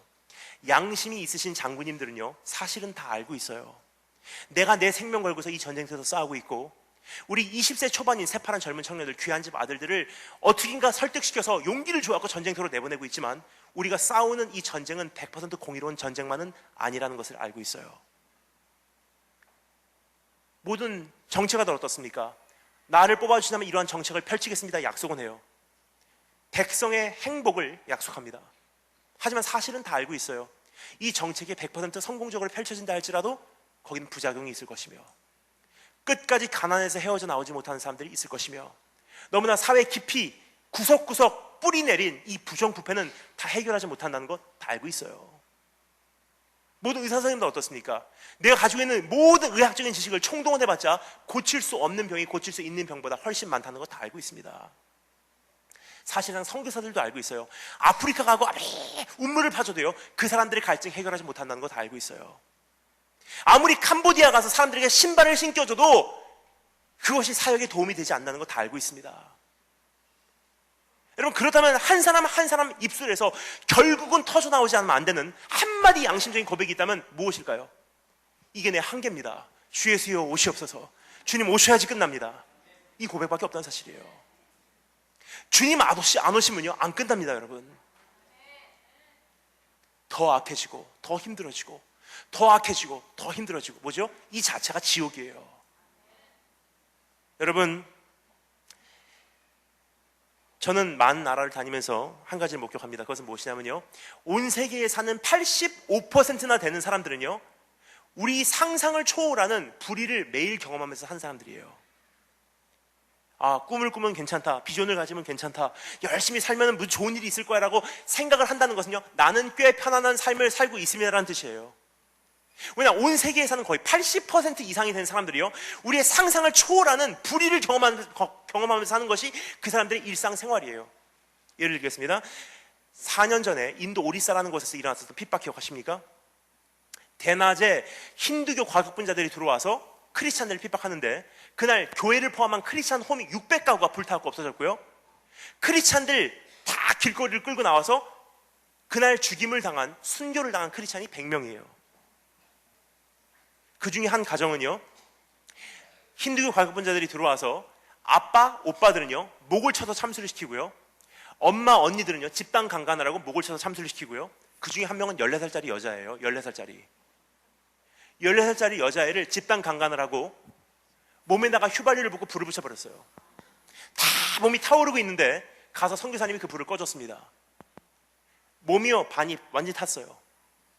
여러분 그 여자애한테 가갖고 여러분 그 여자 지금 17살입니다. 근데 몸이 반이 아직도 안 움직여요. 생명은 건졌어요. 근데 그 여자애한테 가갖고 여러분 이렇게 얘기하면 통할까요? 하나님은 사랑이야. 너 네가 사랑해. 네가 용서해야지. 너 큰 꿈을 가져. 너를 연단하신 게 너를 위대하게 쓰실 거야. 통할까요? 안 통합니다. 그 여자에게 진짜로 통하는 메시지가 한 가지밖에 없어요. 얘야, 내가 무슨 말로 내가 너를 위로하겠냐. 지금 일어난 이 엄청난 사건과 비극을 내가 무슨 말로써 너에게 납득을 시키겠냐. 하지만 한 가지 말할 수 있어. 이거 그분께서 보고 계셨어. 그분 반드시 오셔. 이번에 오실 때 심판자로 오실 거야. 그분 오실 때 복수하러 오실 거야. 네 마음에 그 한을 풀어주실 거야. 넌 그때까지 길이 참고 기다려. 그래서 여러분 복음은 양면성이 있습니다. 어린 양 예수, 하지만 심판자 유다의 사자 예수. 이 두 개가 합치되었을 때 예수 그리스도의 장성한 분량과 온전한 복음이 탄생됩니다. 그럼 즉 이렇게 정리하겠습니다. 그냥 열심히 살면 돼. 그냥 잘만 살면 돼. 그냥 열심히 기도 응답만 받으면 돼. 이게 내 삶에 정말 행복일 거야 하고 그거 꿈꾸고 있다는 것은요, 주님 오시는 거 생각지 않는다는 것은요, 온 세계 80% 이상의 사는 사람들이 정말 우리의 상상을 초월하는 그러한 불의를 경험하면서 매일 살고 있어도 나만 편안하면 괜찮습니다라는 뜻이에요. 여러분, 우리 교회만 괜찮으면 괜찮은 게 아닙니다. 내 가정만 괜찮으면 괜찮은 게 아니라는 사실이에요. 결국 여러분 이 세상을 치유할 수 있는 방법은 유일한 한 가지밖에 없습니다. 예수님 오셔서 악과 더러운 것과 죄악과 죽음을 영원토록 멸하시고 우리의 눈물을 닦아주시고 위로하시고 보응하시고 심판하시고 복수하시면 그때 공의가 이루어집니다. 근데 여러분 그것이 이루어지기 위해 한 가지 조건이 있어요. 정말 주님 오시기 위한 한 가지 조건입니다. 뭐죠? 아까 말씀하셨던 땅끝까지 복음이 전파되어야 그제야 끝이 오리라. 정말 주님 이 세상에 오시기 위해서는요 한 가지 조건이에요. 땅끝까지 복음이 전파되면은 주님 오신대요. 그래서 끝을 내주시겠대요. 그럼 여러분 우리가 산 삶은요, 그럼 땅끝까지 복음이 전파되는 것에 얼마나 도움이 되냐는 질문입니다. 하지만 여러분 분명히 말씀드립니다. 저는 사업만 말씀드리고 있는 것이 아니에요. 사업만 말씀드리고 있는 것도 아니고 나의 그냥 개인 생활을 말씀드리고 있는 것이 아닙니다. 사역도 선교도 목회도 하나님 나라에 도움이 되는 것이 있고 도움이 되지 않는 것이 있어요. 복음 진전에 도움이 되는 것이 있고 도움이 되지 않는 것이 있다는 사실이에요. 그럼 여러분 여쭤보겠습니다. 나의 사업, 나의 사역, 나의 인생, 나의 24시간의 삶, 우리 나의 모든 학업과 내가 이제부터 살고자 하는 이 모든 인생이요, 하루빨리 땅까지 복음이 전파돼서 주님 이 세상에 오셔서 우주 만물 회복시키시고 천하 만민 구원시키는 것에 도움이 되냐 안 되냐, 바로 그 질문입니다. 어떻습니까? 여러분 저는요 중학교 1학년 때 예수님 만났다고 말씀드렸죠. 중학교 1학년 때 예수님 만나고 즉각적으로 해결된 두 가지가 있습니다. 첫 번째는요 사춘기예요. 두 번째는 진로 문제입니다. 전 이 두 가지 가지고 걱정을 한 적이 없어요. 정말 예수님을 만나면요 첫 번째 사춘기가 없습니다. 여러분 사춘기 복음 만나지 않았기 때문이에요. 진짜로 복음을 만나잖아요. 사춘기 없습니다. 왜냐? 사춘기에 겪는 모든 질문이요 복음 안에서 다 해결이 돼버리거든요. 난 어디서 왔는가 하나님께로부터, 난 어디로 갔는가 하나님께로, 난 무엇을 위해 사는가 하나님의 영광을 위해. 혼란스럽지 않다는 사실입니다. 사춘기를 겪는다는 것은 복음을 영접하라는 뜻이에요. 두 번째, 진로 문제 복잡하지 않습니다. 예수 믿는 사람이 진로 문제 있다는 것은요 뭔가가 핀트가 어긋났다는 뜻이에요. 정말로 예수님을 믿고 이 고백이 된다면요 진로 문제가 있을 수가 없습니다. 왜 그러냐면요 진짜로 예수님을 믿고 그 복음을 나의 삶 속에 전체로 받아들인 사람들의 고백은 무엇입니까? 어느 시대에 살든 어느 장소에 살든 그 사람들의 고백은 한 가지예요. 뭐죠? 살아도 주를 위해, 죽어도 주를 위해. 그러면 내가 변호사 되는 것, 내가 의사 되는 것, 내가 잘 먹고 잘 사는 것 관심 없어요. 한 가지만을 위해요. 내가 목사든 선교사든 그 변호사든 관계없습니다. 내 목적은 한 가지예요. 하나님의 비전을 이루어드리는 것. 하나님의 비전은 무엇입니까? 예수님 이 세상에 오셔서 하루빨리 이 세상을 회복시키는 것, 우주 만물을 회복시키는 것, 죄를 멸하시는 것, 이 세상을 정말 주님의 나라로 바꾸시는 것이 하나님의 뜻이에요. 그럼 나의 사명은 무엇입니까? 그 비전을 이루어드리기 위해서 수단과 방법을 가리지 않고 하루빨리 땅까지 복음이 전파되므로 주님이 이 세상에 오시는 거예요. 그럼 나의 역할은 무엇입니까? 때로는 변호사로, 때로는 목사로, 때로는 선교사로 주어진 환경에서 여심은 가고 다드심은 가지 않고 있으라면 있고 주님께서 주신 환경이 의사면 의사, 변호사면 변호사로서 최대한 나의 영향력을 극대화시켜서 하루빨리 땅까지 복음이 전파되므로 우리 주님 오시게 하는 거예요. 다 선교사 되라는 말이 아닙니다. 다 목사님 되라는 말이 아니에요. 단지 주어진 환경에서 오늘 나의 삶이 얼만큼 하나님의 도움이 되냐는 질문입니다. 여러분, 오늘 다시 한번 내 자신을 살피시며 주님의 경영에 내가 진짜 온전히 참여하였는지를 살펴보시는 축복이 있으시길 여러분 축원합니다. 그럼 두 번째 경영입니다. 첫 번째는 지혜롭고 진실한 경영, 두 번째 따라서 감사하겠습니다. 깨우는 종의 경영. 42절, 43절 한 번만 더 읽어보도록 하겠습니다. 42, 43 다시 한 목소리를 한 번만 더 읽어보도록 하겠습니다. 시작. 청지기가 되어 주인에게 그 집 종들을 맡아 때를 따라 양식을 나누어 줄 자가 누구냐? 주인이 이를 때 그 종이 그렇게 하는 것을 보면 그 종은 복이 있으리로다. 아멘. 여러분, 우리 청소년들 정말 처음부터 끝까지 옆으로 앉는다는 게 여러분 이거 보통 어려운 게 아닙니다. 성가대도 아닌데, 그렇죠? 우리 큰 박수로 한번 격려해 주시면 감사하겠습니다.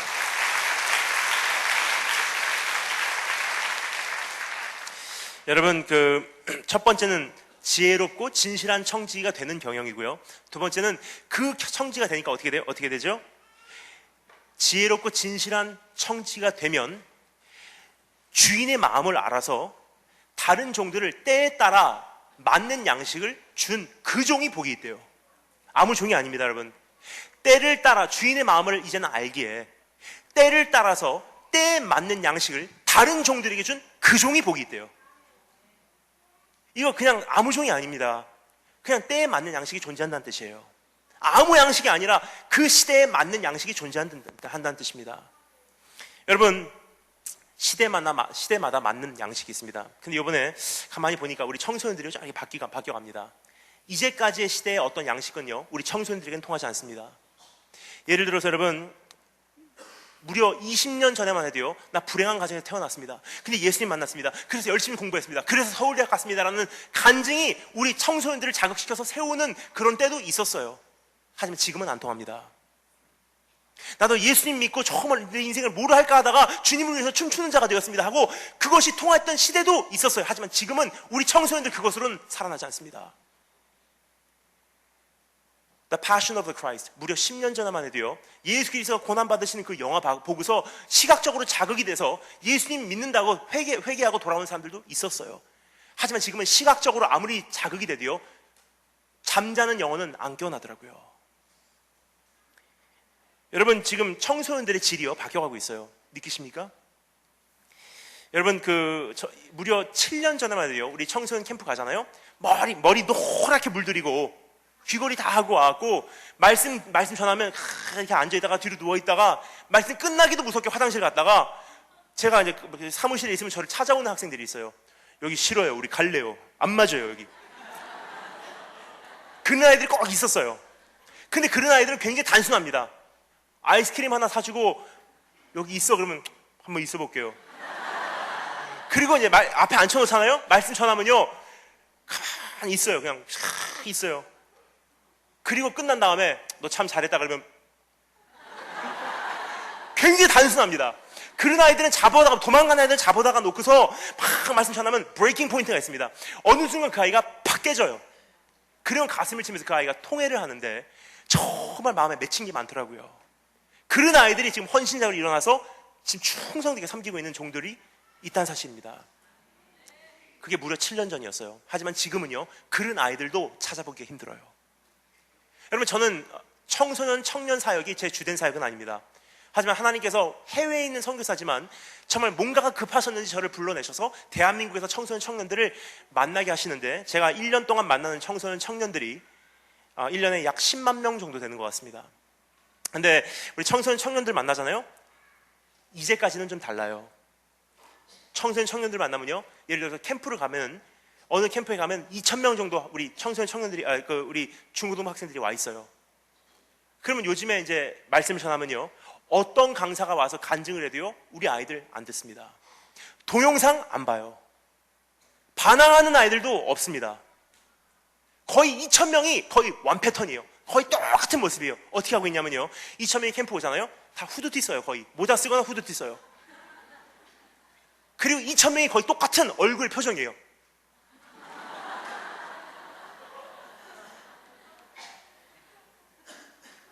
여러분, 그런 아이들에게 나 서울대학 갔다는 간증이 그 아이들을 살릴 거라고 생각하십니까? 어떠한 동영상이 그 아이들을 자극한다고 생각하십니까? 안 살아납니다. 인생을 뒤집지는 못한다는 사실이에요. 그럼 뭐가 우리 자녀들을 살릴 수 있을까? 때에 맞는 양식이 사람을 살립니다. 그럼 때에 맞는 양식은 무엇입니까? 마지막 시대의 잠은요, 마지막 시대의 메시지로밖에 못 깨웁니다. 여러분 기억하십니까? 열처녀 비유? 슬기로운 5처녀와 어리석은 5처녀, 10처녀가 있었습니다. 우리가 생각하기로는 슬기로운 5처녀는 잠들었고, 깨어 있었고, 어리석은 5처녀는 잠들었다고 생각해요.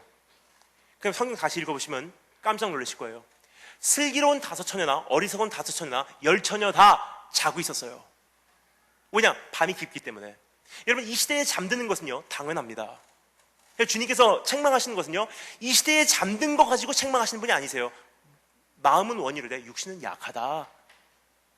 그 주님이 왜 책망하시냐? 잠든 거 가지고 책망하시는 비인격적인 분은 아니십니다. 그럼 왜 책망하시냐면 잠들어도 깨어나지 못했기 때문에 책망하시는 거예요.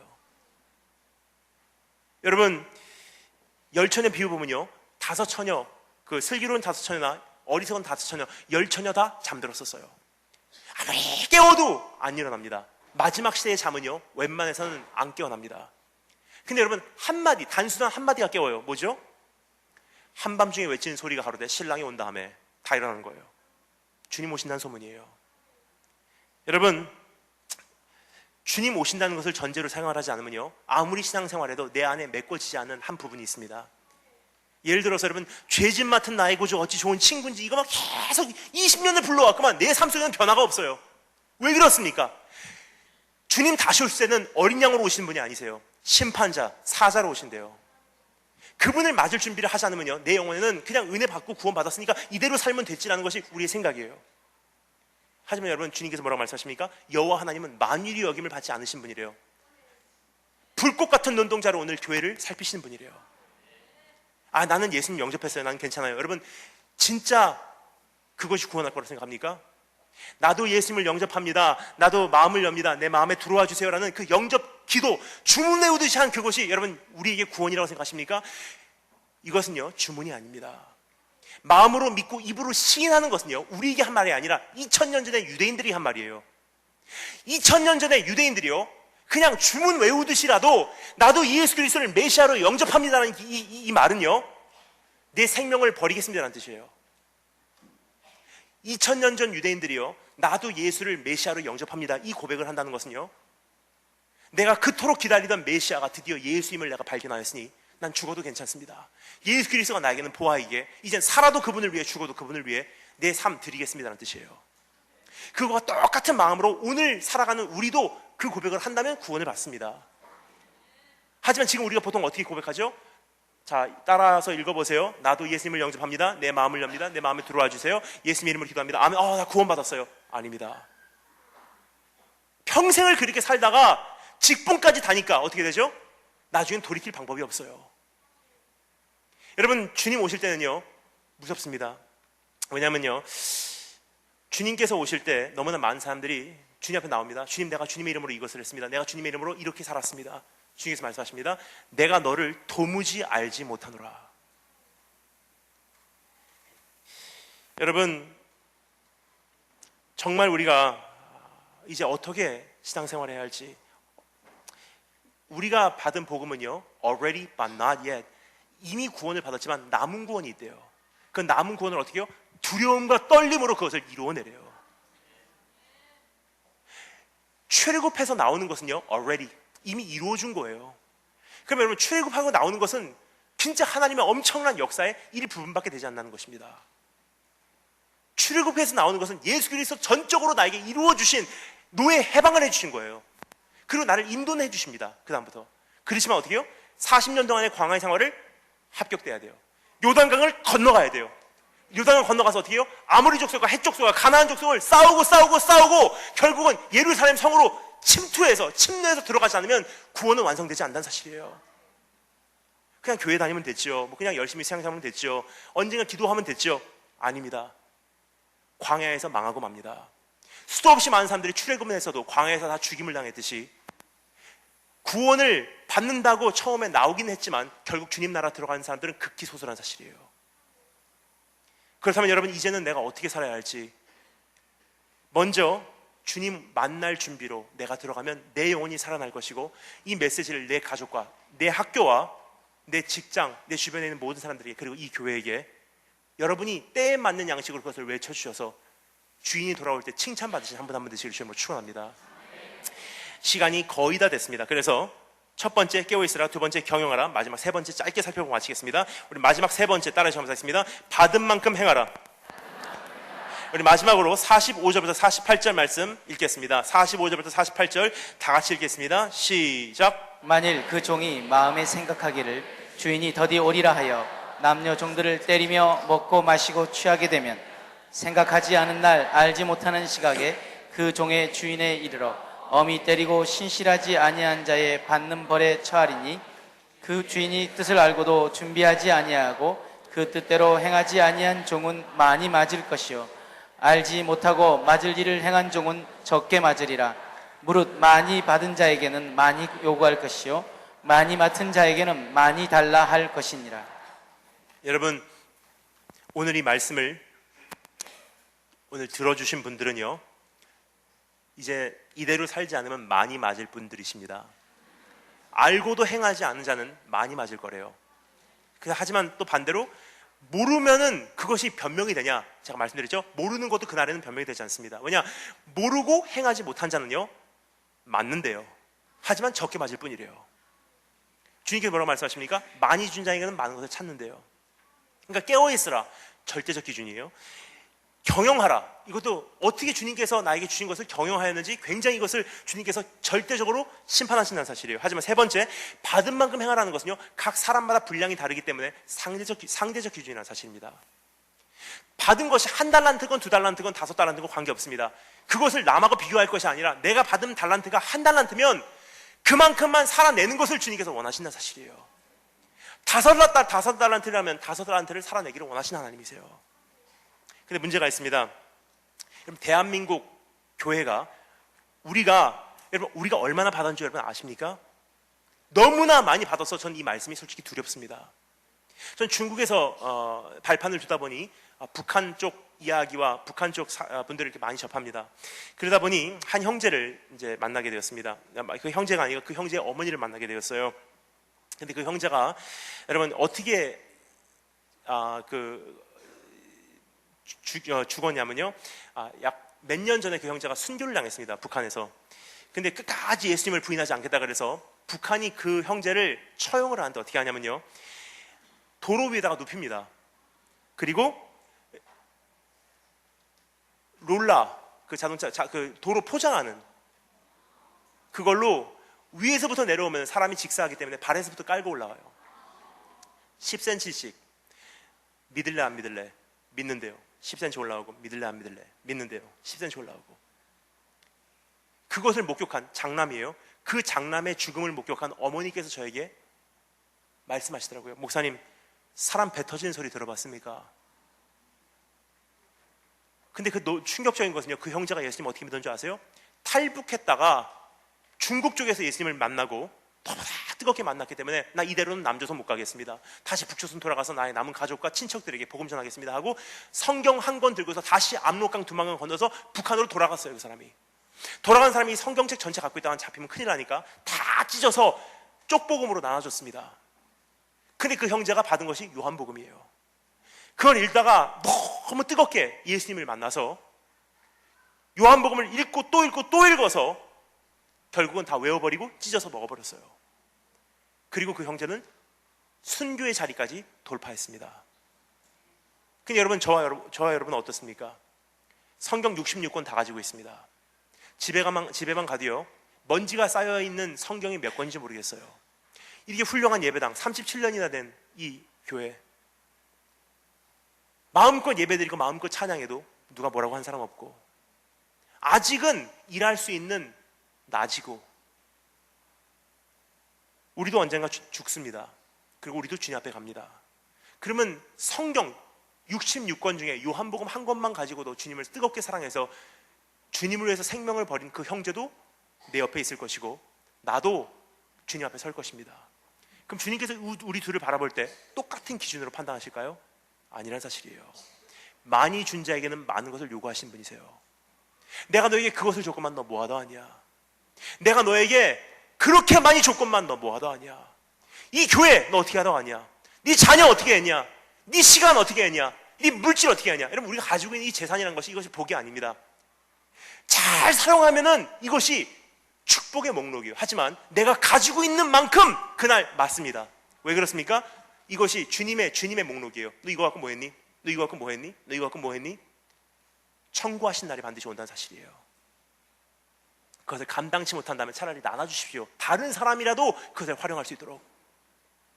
가지고 있다가는 맞습니다. 그것이 한 달란트의 비유입니다. 여러분, 오늘 주님 앞에 이제 어떻게 살아야 할지 많이 고민이 될 줄 믿습니다. 깨어있으라, 경영하라, 받은 만큼 행하라. 하지만 여러분, 오늘 정말로 우리가 그렇게 살기를 선택하신다면 우리에게 주시는 주님의 약속이 있습니다. 37절 제가 읽겠습니다. 주인이 와서 깨어있는 것을 보면 그 종들은 복이 있으리로다.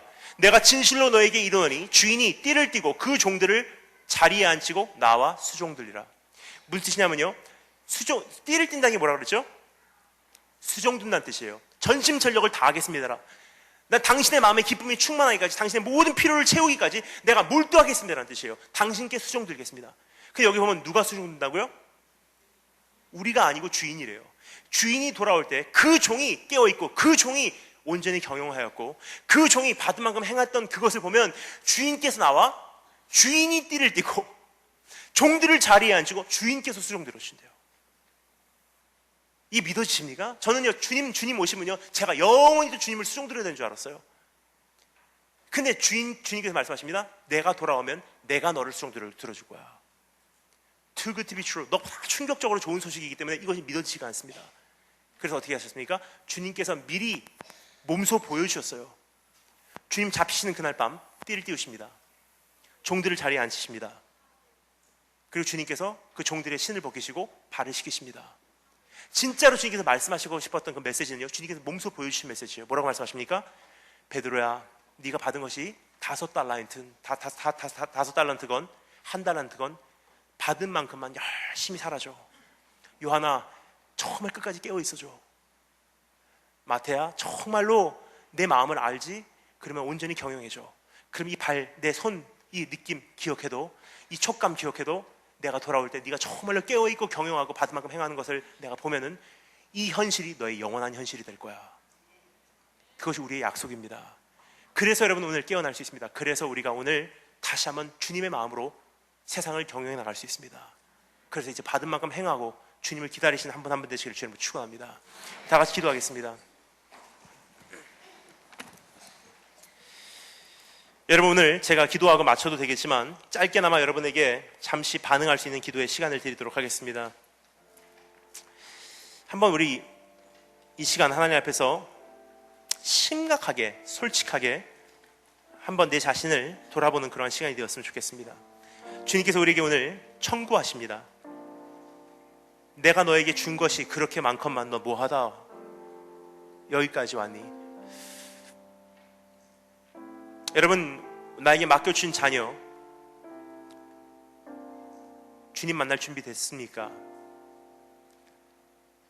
내 직분은 목사, 내 직분은 선교사, 내 직분은 장로, 내 직분은 집사, 내 직분은 권사라 할지라도 여러분의 자녀는 지금 믿음으로 키우셨습니까? 이 마지막 시대를 감당할 준비가 되었습니까?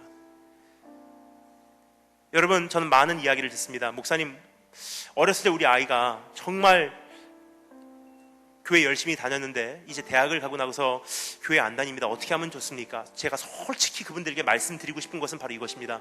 이미 늦었습니다. 하지만 한 번의 기회는 또 있을 것입니다. 그것은 뭐냐면 두 번째 해산의 고통을 겪는 것입니다. 부모와 자녀는요, 보이지 않는 영적 탯줄로 연결이 되어 있습니다. 내가 죽으면 자녀가 삽니다. 내가 하나의 미랄로 떨어져 죽으면 내 자녀는 하나님 앞에서 세워질 수 있다는 사실입니다. 여러분, 이미 대학교까지 교회를 다녔건만 교회를 떠나갔다는 것은요, 이제 돌아올 길이 없다는 사실입니다. 지금 조금 전에 말씀드렸듯이 한 가지 방법이 있다고 말씀드렸죠. 그것은 내가 이 아들을 다시 낳듯이, 내가 이 딸을 다시 하나님 앞에서 생명을 낳듯이 해산의 고통을 다시 겪지 않으면 그 자녀는 돌아오지 않는다는 사실이에요. 하나님, 내 자녀 지금 죽게 생겼건만, 내 형제 죽게 생겼건만, 하나님, 내가 내 눈앞에 있는 기도 제목 가지고 그것이 단 줄 알고 지금까지 온 것을 회개합니다.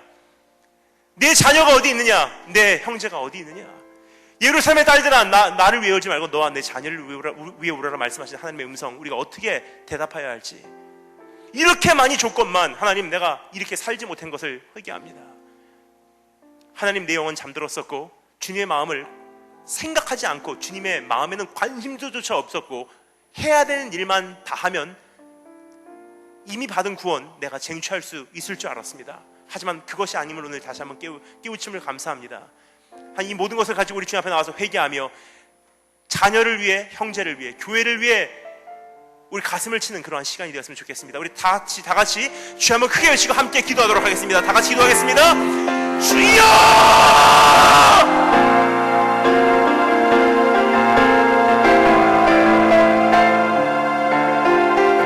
하나님 회개합니다. 하나님, 이대로 왔다 이대로 가지 않게 하시고,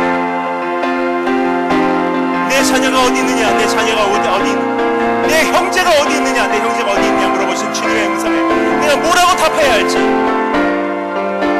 조금 잘 살겠다고 몸부림쳤건만 내 자녀는 죽어있고, 하나님, 이것이 좋은 길인 줄 알고 달려갔건만 내 영혼 다시 들어있는 것을 회개합니다. 무엇이 복음인지 무엇이 복음이 아닌지, 무엇이 진리인지 무엇이 비진리적인 것인지 이 자체도 분별치 못하는 이 시대에 눈먼 자로 산 것을 회개합니다. 주님의 마음에 관심이 있기보다 하나님, 내가 해야 되는 일들만 하면 된 줄 알았던 걸 회개합니다. 너무나 많이 받았는데 그만큼을 살아드리지 못함을 회개합니다. 이제 주님 오실 날 멀지 않았다고 하는 지금 이 시대에 내가 어떻게 살아야 할지 다시 한번 가슴을 치고 통회하며 다시 한번 깨어나게 하시고, 너무나 오랜 세월 동안 잠들었던 내 영혼 다시 한번 주님의 음성을 듣고 한 줄기 빛을 바라보며 깨어나게 하시기를 소원합니다. 아버지, 주님 만나기 원합니다. 주님 만나기를 원합니다. 이제 쉽게 만나는 하나님이 아니라 찾고 또 찾아 주님 만나게 하시고, 목마른 사슴 시냇물을 찾아 헤매듯이 나의 영혼 주를 찾기 위해 갈망케 하시기를 소원합니다. 하나님, 내 자녀 주님 창조에 올려드립니다. 내 가족 주님 창조에 올려드립니다. 이 교회 주님 다시 한번 깨워주시고, 이 사회 주님께서 깨워주시자 지금 썩어가고 있는 이 시대에 다시 한번 빛과 소금의 사명을 감당할 수 있는 자로 우리를 다시 한번 불러 세워주시기를 소원합니다. 주님 감사합니다. 너무나 많이 주셨건만 그것의 10분의 1도 살아드리지 못함을 회개합니다. 내가 이 세상에 다시 올 때 믿음 있는 자를 보겠느냐 물어보시는 주님 앞에 하나님, 내 자신이 너무나 부끄럽습니다. 내 자녀도조차 온전히 주님 앞에 세우지 못한 부모로서 실패했다면, 하나님, 이제 남은 시간 저에게 다시 한번 기회를 주셨다면 이제는 그 어떠한 재산을 남겨주는 것이 아니라, 좋은 대학에 입학시키는 것이 아니라, 이제부터 엄청난 환란 속으로 급속도로 들어가고 있는 지금 이 시대에 자녀에게, 내 안에 있는 예수 내 자녀에게도 남겨주게 하여 주기를 소원합니다. 주님, 이 마지막 시대에 다시 한번 깨어나게 하시고 하나님의 마음에 귀를 기울이고, 주님 같으면 나에게 주신 이 교회, 나에게 주신 이 자원, 나에게 주신 이 젊음 어떻게 경영해야 할지 고민하게 하시자 주님의 뜻에 도움되게 하시기를 소원합니다. 하나님, 이제 받은 것이 작든 크든 비교하지 않게 하시고 묻어놓지 않게 하시고 받은 만큼 살아드리게 하시기를 소망합니다. 살아계신 오늘도 교회를 불꽃 같은 눈동자로 살피시는 교회의 머리 되신 주 예수 그리스도의 이름으로 기도합니다.